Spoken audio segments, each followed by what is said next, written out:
Mambo ya kuwa ati mnataka kunitoa kwa urithi kwa sababu baba alikufa, hiyo sitaweza, sitaki. Nataka kunitoa kwa urithi kwa sababu mimi ni mwanamke. Mimi pia nipate haki yangu, pia mimi nina haki katika hiyo familia. Baba alipokuwa hai hakubagua sisi tumekuja na mama au mbona. Nyamaza.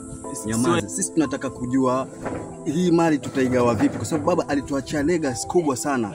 Nyinyi mnaanza kugombana hapa, mnaanza kuteta. Baba kabla hajafariki nilikuwa naye bega kwa bega. Na kama mnataka haki, si twendeni kwa lawyer. Shida iko na wapi? Hatutaki lawyer, tutaki lawyer sisi. Kila mtu tutataka agawanye chake kile ambacho anasema. Unajua lawyer akija hapa pia atataka tumpe kitu. Kwa nini tusigawanye wenyewe? Kwa nini? Unatuzengua wewe. Sawa, mimi naomba niulize swali. Sawa, mimi naomba niulize swali. Uliza. Swali linaenda hivi. Kila mtu anaamini mwenzake hapa. Kwa hiyo kama si hutuamini hapa, huyo leo ndio utamwamini.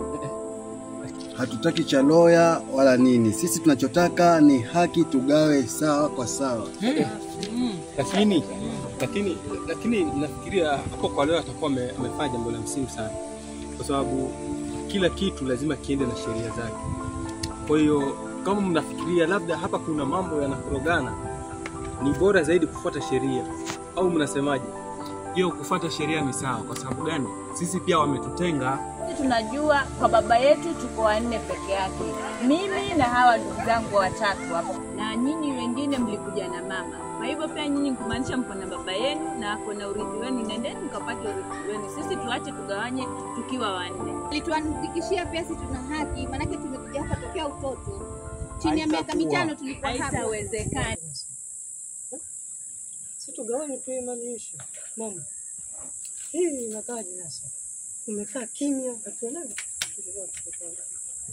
Ningetaka kusema mimi bado niko na maandalizi. Nyinyi fanyeni vile mtafanya. Mwenyewe bado ninahuzunika huku na kule. Mnanipa mambo mengi kweli. Fanyeni vile mtafanya. Ni hayo, sina la kuamba. Hili jambo mnataka litaumiza nyinyi baadaye. Kwa nini nimesema tugawanye bila hata kutumia wakili? Ni kwa sababu baba kuna kipande cha shamba aliuza awali. Tena baadaye mimi nikatumia pesa zangu kukomboa. Nilikuwa sitaki kusema hayo. Lakini hapo tulipofika tutumie wakili na wengine kitawaumiza.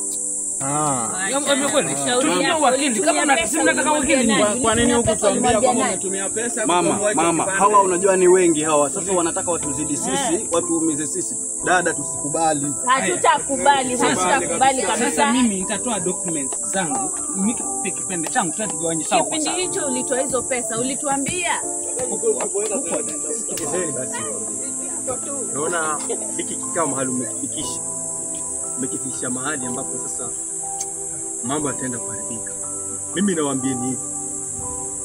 Hizi mali zigawanywe zisigawanywe. Mimi ndio nitakuwa mmiliki halali wa hizi mali. Na sina kingine cha kuongea. Bishani mkaeni.